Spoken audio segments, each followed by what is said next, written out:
Hi there, I'm Rich. I see a lot of different people in various different woodworking groups on Facebook raising questions about starting a woodworking business. They want to take their hobby and turn it into a business. Surprisingly, some of these come from some very new woodworkers, not people with a lot of experience. Now, I'm not saying you need a lot of experience to make money off of woodworking or even have some sort of a small business making things out of wood. There are enough simple projects that can be made out of wood that pretty much anyone that knows some basics of woodworking can probably make money doing woodworking. And I also have to say that I've seen some amazingly complex and beautifully done projects done by some very new woodworkers, people that are claiming it's their first, second, or third project. And I'm impressed by it.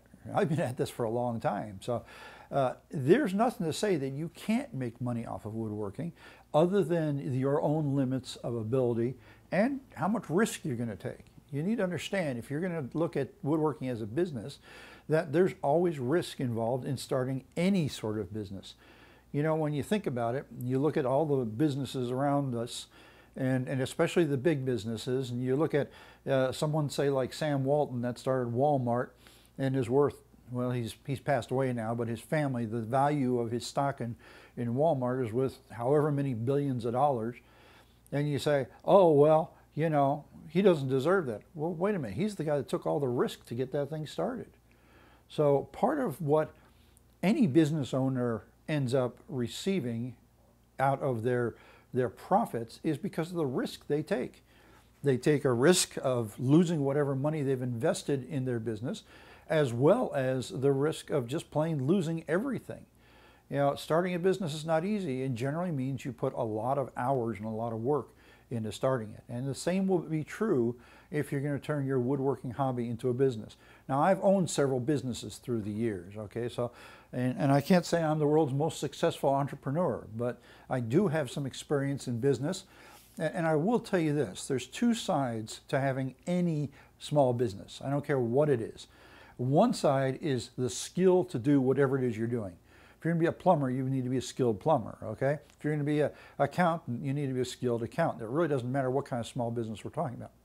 So one side is the skill that you're selling. The other side is running the business, okay? You see me in front of you on these videos here for Sawnary, but you don't see the whole team of people that's behind me.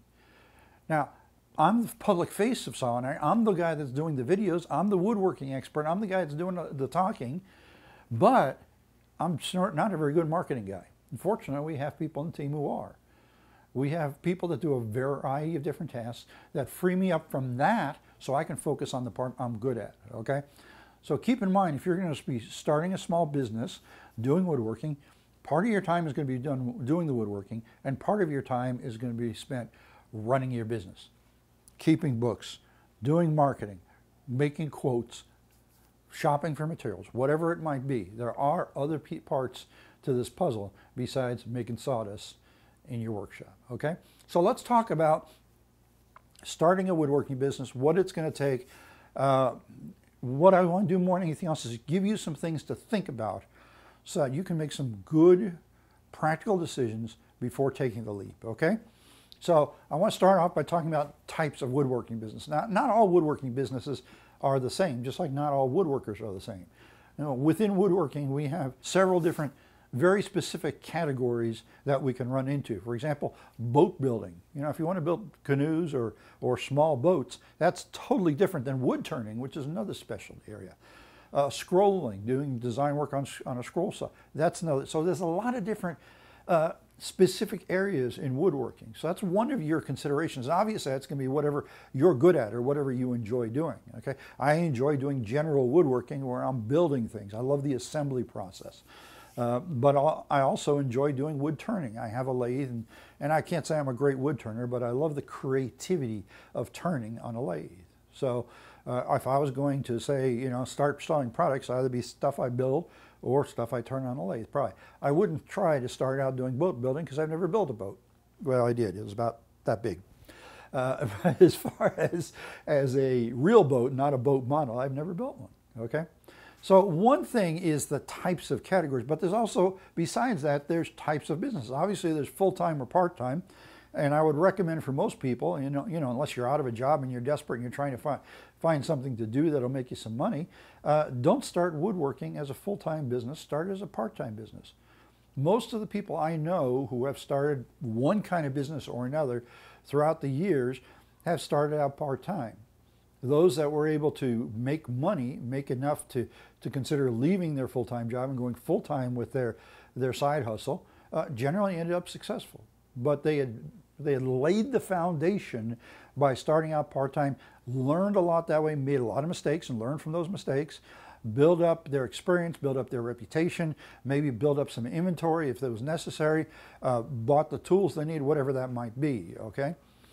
But other than that, there's the other part of starting a woodworking business is what are you going to sell, how are you going to sell it? Now, I've kind of broken this down some different categories, and these categories are not limited categories, but I want you to see some different levels here. The first level, and I call this probably the lowest level, is making craft items, wood craft items that you can sell at local fairs, whatever local fairs there might be in your area. Wherever you go, you can find fairs, and there's people that set up booths, and they sell jewelry, they sell skincare products, they sell canned jams, jellies, peaches, whatever, and they sell woodworking. Okay, so that's one way. That's a part-time business that, if you're retired and you want something that'll give you something to do, make you a few extra bucks, that's a great way to go. Is it possible to make a living at that? If you can find enough fairs to go to, but that'll probably mean a lot of traveling, okay? The next level, I'd say, is online sales. Now, we have some great platforms online for selling handcrafted products, most notably Etsy.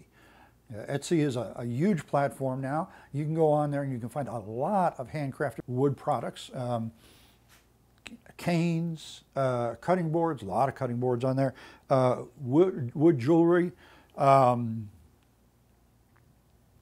dish racks, knickknacks for the home, wine bottle holders, wine racks, anything that somebody can make and they can ship, you might find it on there.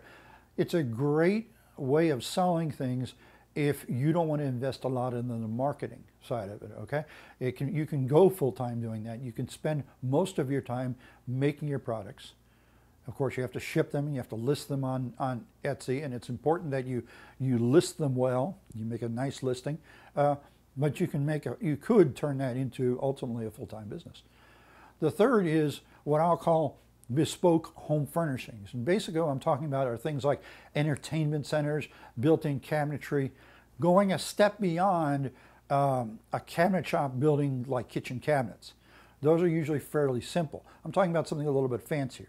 Somebody has, say, a long, narrow living room or family room, and they want to take one end of that room and turn it into a home theater, and maybe put some built-in speakers and maybe even a stereo system in there, or some bookshelves in there, or someplace for board games and some cabinets, whatever.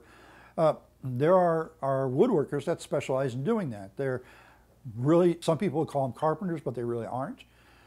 Some people would call them cabinet makers, but maybe they're a high-level cabinet maker. There's good potential there, something to think about. And adding into that, you could do things like, floating shelves, custom floating shelves, or fireplace mantles, and that could all fit into that same sort of category, okay? The next one I want to talk about is artistic woodworking. Now, I have looked at the idea as a retirement business of going full-time as a woodworker, not to make a living, but to make some extra money, okay? What I have available to me in retirement isn't enough, so if I do retire, I would need some sort of side gig or side hustle. And one of the thoughts I've had is doing that with woodworking. All right, so if I'm going to do that, I looked at it and I said, okay, I can make cutting boards and other small articles, and I can sell them. And I started looking at the profit margins. And I came to the conclusion that if I want to make the kind of money I want to make, or I would want to make, or make enough per hour to make me feel like I'm really making some money, I need to go for nicer items. If I'm going to make basic, simple cutting boards, whether it's long grain or end grain, and there may be just some stripes, and I'm going to sell those, well, there's a lot of people doing that. Okay, so for mine to sell, and for mine to sell at a good price, not a low price, where I can actually make some profits, mine have got to be fancier than everybody else's. So that's what I mean by artistic. There are wood turners that just turn bowls, you know, or bowls and vases, we could say. And they make a bunch of bowls and vases, and they go to their local fairs and they sell bowls and vases. Well, okay, you can only sell those for so much. You know, there's competition out there. There are other people making things like that. And so you can't sell, say, a salad bowl, plain turned wooden salad bowl out of whatever kind of wood for $200 when somebody else at the next booth over or at the next fair is selling it for $50. But if you make that salad bowl really elegant by maybe using multiple different types of wood in it in certain ways, or maybe combining some carving with the turning, maybe you could make it $200. There's a guy that I see on Facebook every once in a while, or I see his work on Facebook every once in a while, and he turns and carves stuff, and his stuff is absolutely gorgeous. He's the only one that I know that's combining turning and carving to that level. The quality of his carving is absolutely excellent, the turning as well. You know, his items sell in the several $100 range, and they're worth it. I've also seen other wood turners that turn some very artistic, very fancy, what are referred to as boxes. In other words, it's kind of like some sort of a container with a lid, okay, with probably a fancy finale coming up from there to lift the lid off. And some of those are just absolutely gorgeous artistic works that could easily sell for a couple $100, and probably do sell for a couple $100. So what is it you're trying to make? And how can you make it artistic? How artistic can you make it? So there's a category of a woodworking business that I would call artistic woodworking. It takes more time, it takes more effort, it takes more skill, but it also brings in more money, okay? And then finally, the last category I want to mention as far as a type of woodworking business is what I will call custom furniture. And it doesn't necessarily have to be furniture. I suppose you can make custom canoes too. I've seen some gorgeous handmade custom wood canoes. You know, I've also seen beautiful handmade custom doors for homes, you know, entryway doors. And so they would kind of fit in this as well. We're talking fine woodworking, regardless of its canoes or doors or a dining room table. We're talking fine woodworking here. We're talking making something that the customer is going to be proud of having. I've got the only one like this. This is a bespoke piece is what the terminology is, okay? There's real money to be made in that, but it requires real skill as well. I wouldn't even attempt that if you're not really good. I do some consignment pieces where people ask me to make some custom things, but I'm like at the bottom edge of that category. There are some things I see that other woodworkers do that, yeah, I'd love to try it out as an experiment, but I certainly wouldn't take an order for making one until I did try it maybe 2 or 3 times as an experiment to learn how to do it. So there's a lot of different categories, and this list is not conclusive. These are just the basic categories that I've come up with. So the question is, what type of woodworking business do you want to have? And that's something you've got to decide for yourself. How much are you going to invest in it, as far as your time, your effort, and even money? And you have to consider, too, your skill level is that. And we'll talk about more about skill level here in just a question and in just a second, because that's our next area. The first question any of us really need to ask ourselves is our work good enough to charge for? Now, this is kind of a variable question, because part of that is how complex the things are we going to try and make.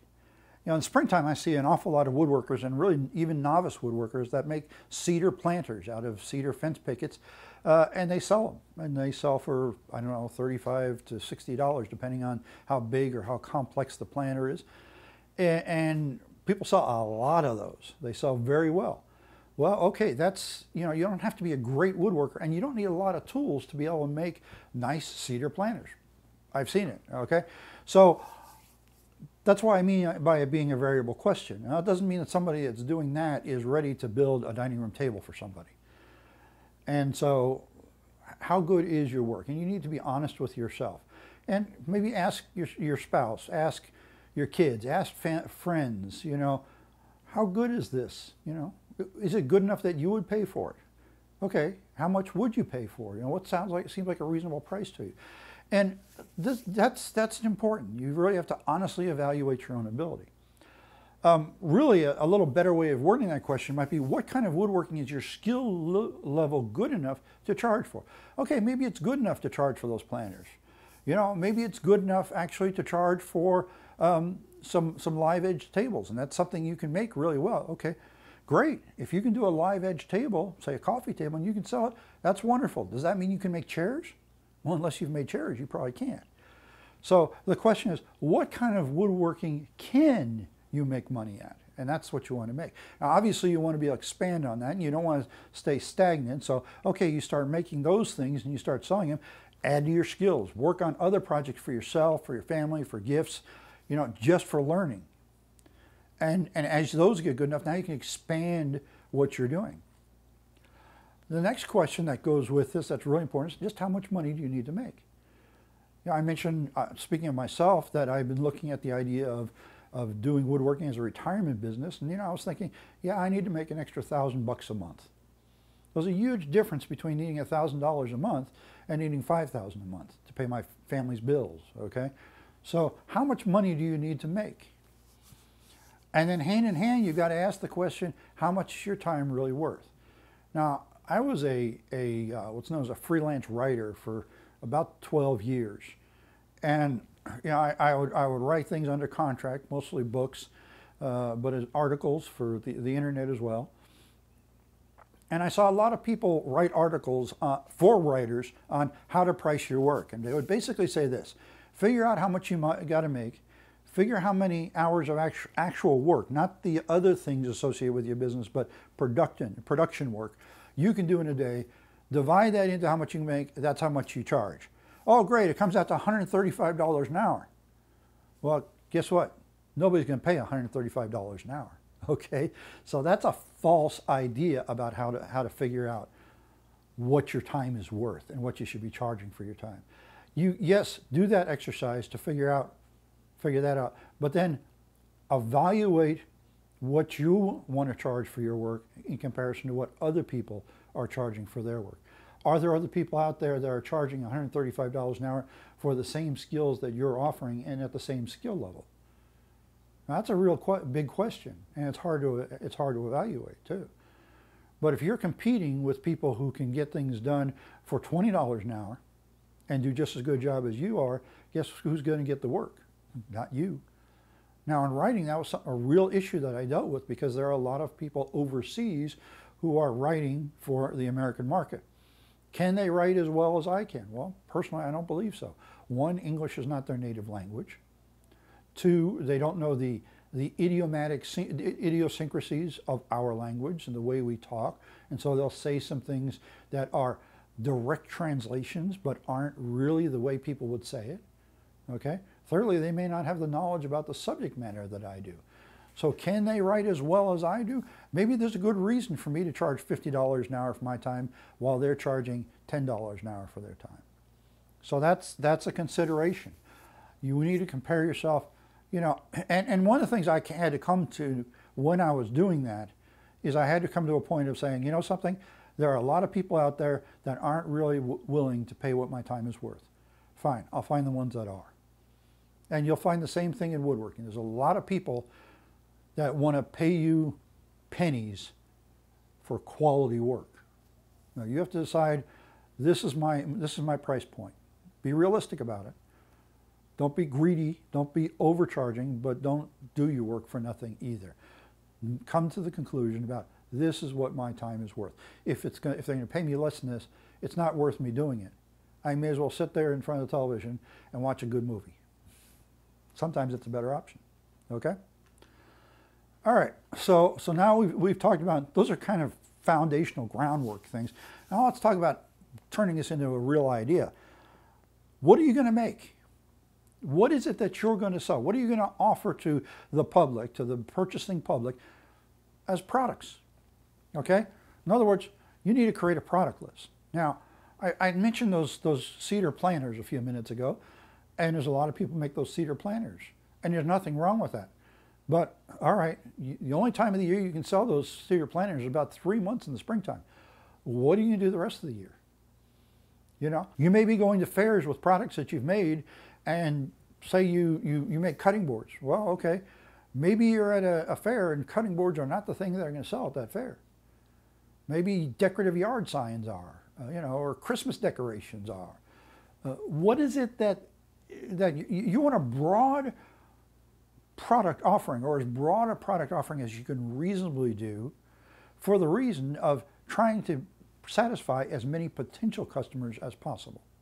So you want variety in your product line. You don't want, oh, I'm going to turn pens on the lathe. Great, I've got 60 different designs of pens. Okay, what do you have besides pens? Pens. Okay, well, what if somebody doesn't want to buy a pen? All I got is pens. No, you need something besides pens, maybe wine stoppers, maybe bottles, maybe vases, maybe tops, maybe custom yo-yos, I don't know. So you want to understand who your potential clients are and what kind of products you can offer to them. I mentioned a little bit ago that there are people that do specialize in live edge tables, essentially. And there's a few of them that do absolutely incredible work. There's one in particular, he's got a YouTube channel. I love watching him, and he does some of the most gorgeous live edge tables I've ever seen. And they're pretty much all walnut. That's his material of choice. I love walnut, so I can appreciate that. And he does these gorgeous tables. But that's all he does. I've never seen him do anything but a table. Well, as long as he can find enough customers to buy tables, he's okay. But what if he doesn't? From what I can see, he's somewhat limited by the fact that that's what he produces. Now, they're expensive tables. When you can sell tables for $20,000, you don't have to sell a lot of them, right? But variety for the rest of us, unless you create a niche where you are known to be the best or one of the best, you can have a hard time living just off of one item. For every single item you come up with, you need to price out your hard costs. What do I mean by hard costs? Well, basically, that's your materials. How much does it cost me to build this?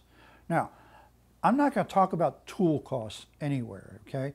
I'm assuming and that if you're going to look at doing woodworking as a business, that you already have the tools you need. That doesn't mean you won't want to replace them. Doesn't mean that you're satisfied with the quality and capacity of the table saw you have and won't, a year into it, replace that with a bigger, more powerful table saw so that you can expand your product line or you can work faster or whatever. I'm not saying that. But trying to calculate all your tool costs in at the beginning is a losing proposition, okay? So hard cost basically refers to materials, all right? And when you're talking about hard costs and you're talking about materials, don't limit yourself to the wood. Now, the wood is your major cost, and wood can be very expensive, especially, the nice hardwoods, especially, even more especially, exotic hardwoods or burls or, woods that have special figuring in the grain. It can get very expensive. Now, of course, you'll pass that on to the customer, but you need to understand what those costs are. I've got supplier X that I can get this material from at this cost. And don't forget shipping. If you have to get hardwood shipped in, that can be pretty expensive because it's heavy, okay? Make test pieces. Never, never, never put something on the market. Never offer something on the marketplace that you haven't made one. Both so you can figure out the process, the problems in the process, and is it really going to cost you what you think it's going to cost? For example, how much scrap are you going to create in the process of making those cutting boards? Now, if you're making end grain cutting boards, you can probably make them with almost no scrap because you're doing a lot of little pieces. But if you're making tables and you're doing edge glued boards for those tabletops, you might end up with a lot of scrap. You might end up with as much as 20% of your material being scrap because it doesn't meet your standards. Or because the pieces are too long, you cut them off for the size of the tabletop. Great, now I got this 16-inch long piece of wood. What am I going to do with it? Well, I certainly can't use it in another tabletop. So that's all part of your hard costs that you're going to find in the process of making test pieces. Think of design variations. Now, if I was going to make cutting boards and I was going to take them to my local fair and sell them, I would want to have as many different designs of cutting boards as I could.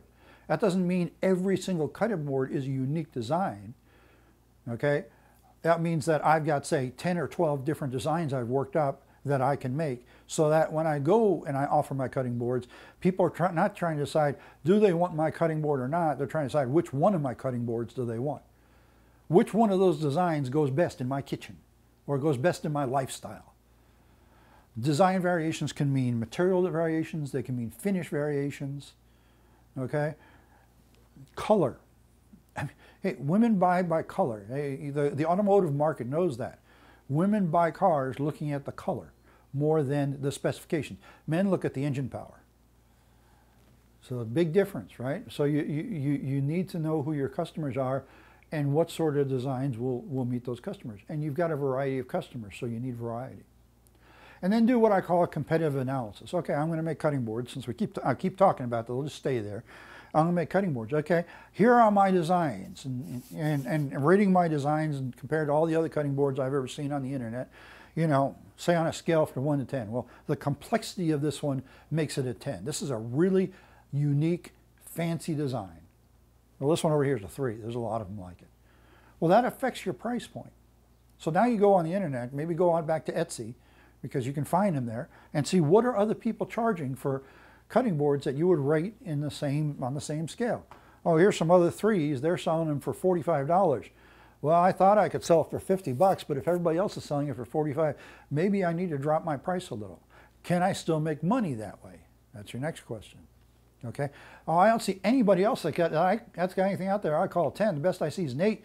I can go higher than what other people are charging because nobody else is making cutting boards as fancy as I am. Now, of course, you know, as soon as you do that, other people are going to try and catch up with you, but to start with, right? So those are all factors in developing your products. You need to, like I said, let me go back to this one because it's so important. Make test pieces. Make them, try them out, get your family to try them out, get your friends to try them out, whatever. Does it work the way it's intended? Do people like it? Ask them questions. Let them try out and ask them questions. What do you think? How did it work out for you? Do you like it? Any ideas to make it better? You'd be surprised some of the places you'll get good ideas from. Well, you know, if you put a phone charger, just a hole here to run my phone charger in, you know, then I could use this for my phone, this organizer. I could put my phone there to charge too. Oh, geez, I hadn't even thought about putting the phone there. Ideas come from all sorts of sources, okay? All right, now if you're going to make things, now I'm going to break this into 2 categories here, okay? There's what I don't call custom work or bespoke work. You know, you're making one-ofs, like the tables, or you're making semi-mass produced. And I say semi-mass produced because I don't think any of us are going to be making things in the hundreds to try and sell. Now, if you get an order for 100 cutting boards, that's great. But you're probably not going to start there, okay? But making those cutting boards or those tables, how are you going to do it efficiently? How can you set yourself up to work so that you can make whatever it is that you're going to make efficiently? You're charging for 3 different things when you figure out a price. You're charging for materials, you're charging for labor, and you're charging for overhead. Materials, you get that by chopping around, right? Your labor, you want to reduce your labor as much as possible. Now, to me, part of that labor is this real estate right here, I call a workbench.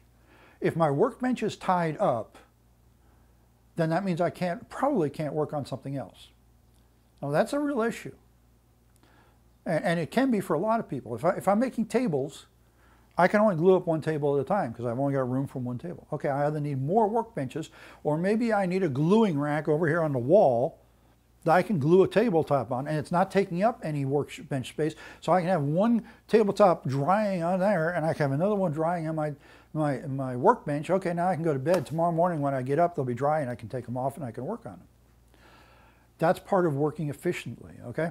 If you're going to make cutting boards, don't make 1 cutting board at a time.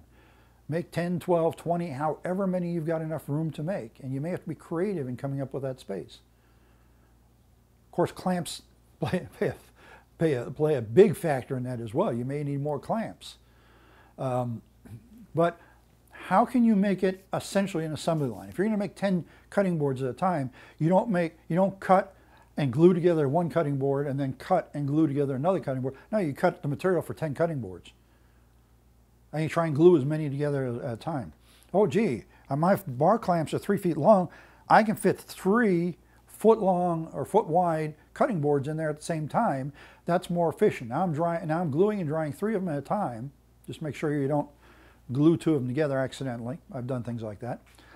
And now I've increased my efficiency. Now I've not only of my time, but of my clamps. I don't need 3 times as many clamps because, gee, I can do 3 at a time in there. I've got enough clamps so I can do 2 or 3 racks like that. So there's nine cutting boards. Well, that's today's glue up. Okay? That's what I mean, assembly line. Think it through. Think through your process through. And you're not going to find that automatically by making one, but making one will give you the information you need to sit down and think through. How would I do this more efficiently so I can make more of them at a time? Making more of them at a time is always more efficient. You know, I used to be a manufacturing engineer, and that was a big deal. How do you make it more efficiently? I was considered an expert in that. I could walk into a factory, and it's almost like I could smell it. I could show you different ways to make things more efficiently, saving labor. Okay, that's what I did. Well, because I think that way in other ways too. You know, if I'm gonna bake Christmas, and I do a lot of baking at Christmas time, when I make fruitcake, I make 40 little fruitcakes at a time, literally. If I want to make a lasagna, I don't make a pan of lasagna, I make 2 or 3 pans of lasagna. Usually my basic is 2 because that's what will fit in the oven. One of these days I'm going to put a second oven in, and my basic will be 4.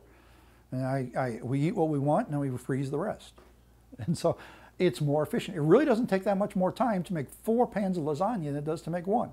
Likewise, you'll find that you can make those 4 cutting boards much, much faster if you make them at the same time than if you make them one at a time. And that's what I'm talking about, okay?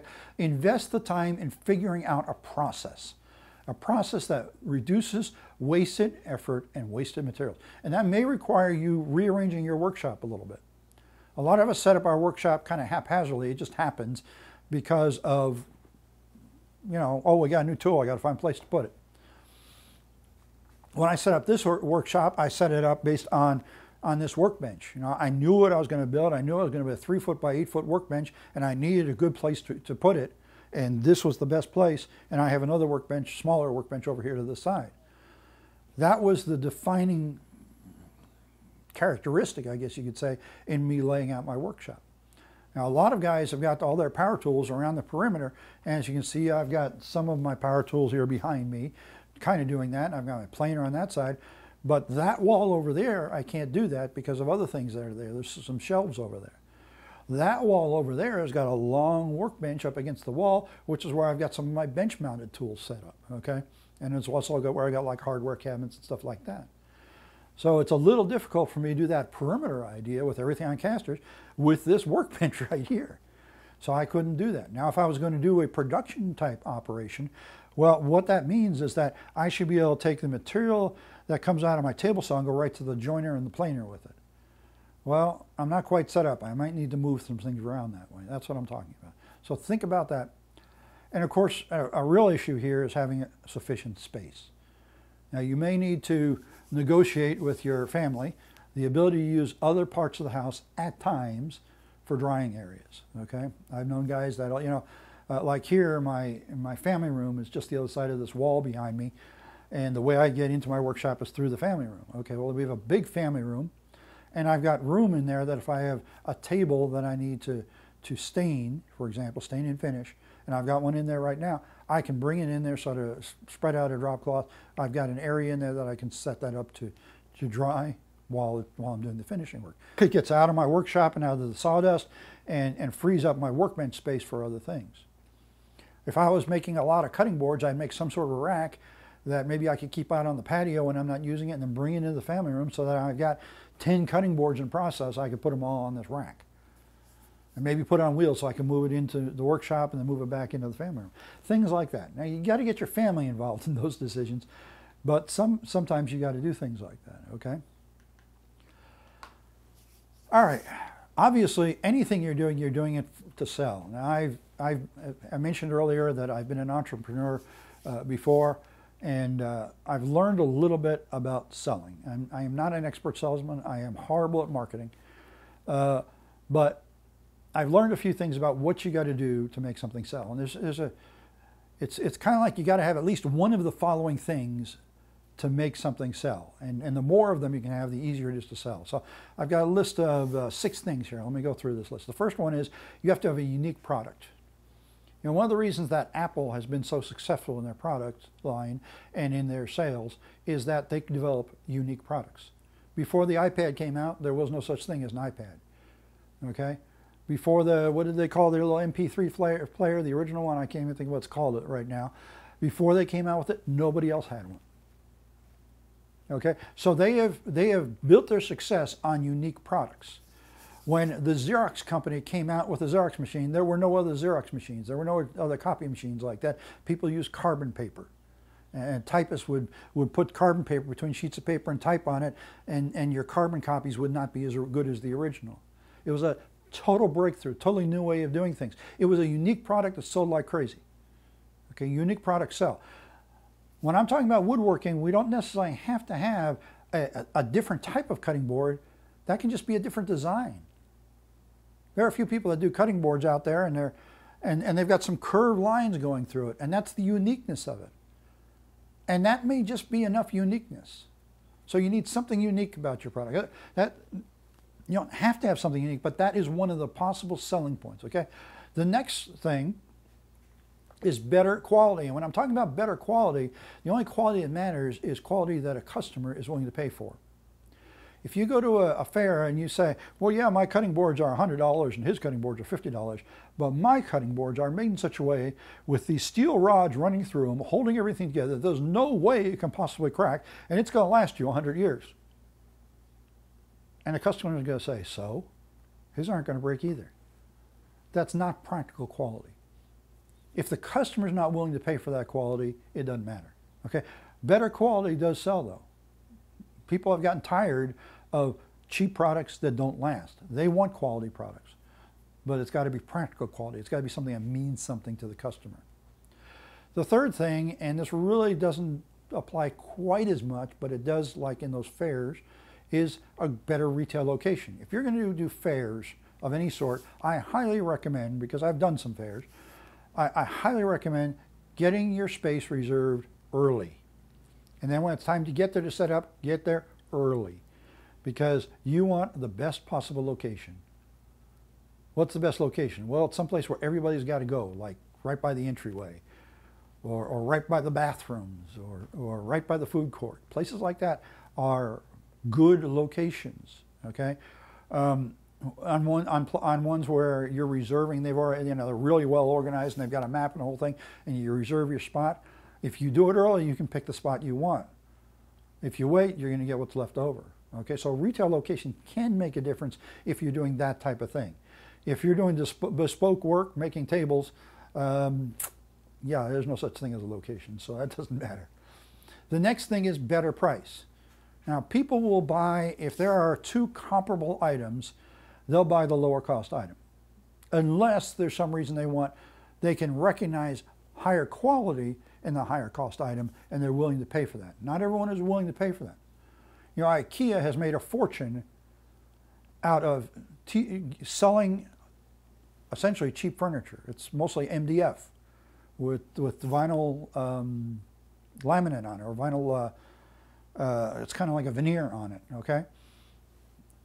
They sell tons of stuff. And for a lot of people are satisfied with that. Okay, you go to the person that's trying to buy a bookshelf, and they're willing to settle for that IKEA quality, and you go and say, yeah, but I can make you a hardwood bookshelf for only 4 times as much money, and it's going to last forever. Okay, but they're selling theirs to me for 40 bucks, and you're trying to sell yours to me for 200. I can't afford 200. So, and you can't compete with IKEA on that.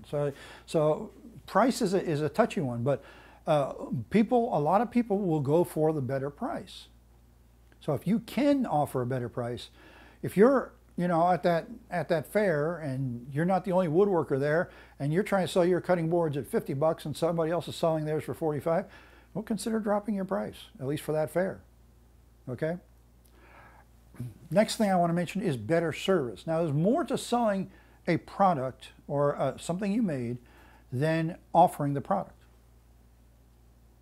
There's what's called value added. If you buy my cutting boards, I will for free laser engrave your family's name on that cutting board. Value added. You've just given them something more. People like it when you can give them something more. Okay? If you're selling cedar planters, you know, you buy my planters, and I've got a website where I've got videos I'll give you access to that are going to teach you how to maximize the growth of whatever you're going to, the flowers you're going to plant in this planter. Value added. Now, if somebody's already a master gardener, they're not going to go for that. But a lot of people, they just want some plants. And yeah, that's good information. So you're giving them better service. You buy my planters, I'll deliver it to your home. You don't have to worry about the fact that you can't fit it in the trunk of your car. Better service, okay? And then the last one I want to mention is a great reputation. Now, obviously starting out, you're not going to have a great reputation, but protect your reputation because eventually it will help you. So these are the things that make it more possible to sell your product, okay? Let me go through that list one more time. It's unique product or design, better practical quality, better retail location, better price, better service, and a great reputation. So try and get as many of those as you can into your product offerings. So that brings us to the big question here, and that's pricing. Pricing is the biggest challenge of any business. It's not just woodworking, but it is a challenge for us in the world of woodworking. How much do we charge for what we're making? And different people will give you different answers. And the answer I'm going to give you is probably one of the best answers I've heard. I didn't make this up, okay? It was by people, and I've heard more than one person give this same sort of formula who have been at it for a while, and this is how they price it. The first thing you want to start off with is your hard material cost. Now, when we're talking about hard material cost, we're obviously talking about lumber, okay? But don't forget your scrap percentage. Never forget your scrap percentage. I mean, remember when we were talking about making a sample piece so you can check it out and see how it's going to be? One of the things you're looking at is scrap there, okay? When we're talking about scrap, we're not only talking about offcuts, we're talking about mistakes. Let me tell you a little secret. Even the experts make mistakes. A certain percentage of your material every year will be lost due to mistakes. Some mistakes can be repaired. Sometimes the best way to repair that mistake is make another one, okay? So that's part of your cost. Do you charge them double so you have another whole set of material? Obviously not. But through time, you'll develop the experience of being able to say, well, you know, my scrap rate, and including errors, is 10% or 15%. So you figure that much extra in your materials, okay? As you're figuring materials, don't forget about things like hardware and finishes. Now, obviously, you're probably not going to calculate out, you know, I'm going to use 3 ounces of stain and 6 ounces of varnish to make this. And so that's 1/8 of a can. So that's, no, you don't want to do that. You want to like come up with a basic figure, okay? Some people do this as a percentage. Actually, a lot of people do this as a percentage. Kind of like the scrap percentage of another percentage. Okay, this percentage is, this is my hardware and finishes. And if you're going to do percentage, remember there are certain types of hardware that can be very expensive, and you will want to individually price those. But what I'm talking about is things like nails and screws and the basic stuff, okay? Third thing I want to say about your hard material costs is spend some time price shopping. Now, where I live, and maybe where you live, I can't buy any hardwood locally. The only hardwoods I can get are from Builder Square, and the only thing they carry is oak and poplar, and their prices for oak and poplar are pretty high compared to the market rate, okay? They sell it by linear foot rather than board foot, and it works out anywhere from 50 to 100% higher than buying it by board foot. So I try and avoid doing that. I do buy some oak and poplar from Home Depot, but I try and buy my hardwood from a hardwood supplier. And for that means it has to be shipped in here. So when I'm looking at material costs, I'm looking not only at the material, but the shipping. And now some places, if I buy enough at one time, they'll give me free shipping. Most of the time I can't afford to buy that much, nor do I have room for that much. So, you know, it depends. But shop around. See who's going to give you the best price. And that changes. Lumber prices are kind of like a commodity. They go up and down. And while supplier A might have a really good price on walnut 1 month, 2 months later their price may be up and supplier C might have a better price. but you need to get an idea where you're going to get your best prices from, and you want to recheck that every once in a while to make sure you're still getting the best prices. All right. The next issue is labor.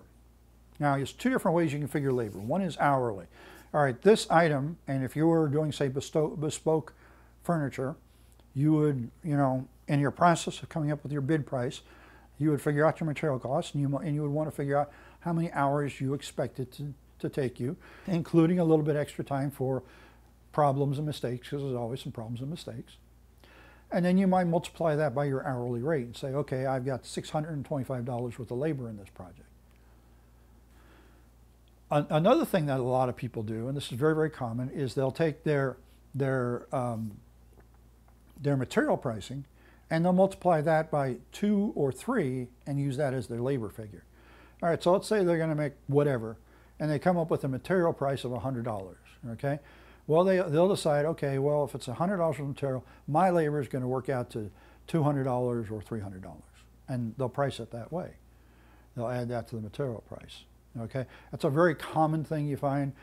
Different people will tell you 2 times or 3 times. I've never heard it higher than that with people that do that sort of thing. I've heard a couple of people say, well, charge the same for your labor as your materials, and every time somebody said that, they've gotten ridiculed by others. You're not charging enough. So, and then finally, figure in overhead. This workshop here, I have expenses other than my materials and labor. I have a mortgage on this house. Well, part of that mortgage is paying for this workshop. That is a cost. Now, I would have that cost whether or not I had the workshop and whether or not I was using the workshop professionally, but it's still a cost. I have electricity I use in here. I just ran a 60 amp service in here just for my workshop because I just had one line coming in here. So now I've got a 60 amp service plus another 20 amp breaker. So I actually have 80 amps of power available to me, which I need, partially because I put in a mini split and partially because some of my power tools, if I'm going to use a power tool and a dust collector at the same time, I'm going over that 20 amp service. So that tells you if I'm going over that 20 amp service, I'm drawing some electricity. Part of my monthly electrical bill is my workshop. So that's a cost. Water. Well, I don't have water in here, but gee, I got to wash my hands, got to wash some of my tools. Okay, so there's all these things that are overhead, and in a business they calculate all that in. And if you had a workshop that was in a separate building, say you're renting a little warehouse space as your workshop, yeah, it'd be easy to know exactly what those are. But if you're working from home, you have those costs as well, and so you need to add in something for that. Now, different people will give you different answers on that. I've heard 2 different basic groups of answers. One is add in an extra 10 or 20% over the price you've come up with between material and labor for it, and the other one is add in another multiplier of your material. In other words, if you're charging 2 times for your material cost for your labor cost, turn that into 3 times because that 3rd time's your overhead. Personally, I think that one's a bit high. Okay, really depends on your personal situation. You need to have a grasp of what your overhead costs are going to be so you can figure them in. You also need to figure into overhead things like, if you're going to do this for professional, you need a website. That's going to cost you money as well. Okay? You might need a separate telephone. That's a cost. That's an overhead cost. So when we're talking overhead, we're talking all of the costs that are not direct costs. They don't actually go into the product, but they go into running your business. You got to get that money from somewhere, and the only way you're going to get it is to make it part of your product cost. So basically, these are the steps that I would recommend you go through in the thinking process. All this is preparatory in figuring out whether or not you can go professional with your woodworking, and if so, how are you going to do it? If you have any sort of skill, there's a market out there. There are people who will buy your products. I'm sure of it. You just have to find out how to get the products into their hands, and you have to figure out how to make them so you can sell them profitably. So if that's part of your desire, I wish you the best of luck. I believe you can do it. But you need to take some time to make an honest evaluation of yourself, your skills, and what you can do. And then you need to come up with an honest price that people feel like they're getting value, they're getting something for the money, and you feel like you're selling it for enough to make it worth your time. So Enjoy, make lots of sawdust, make yourself some money too.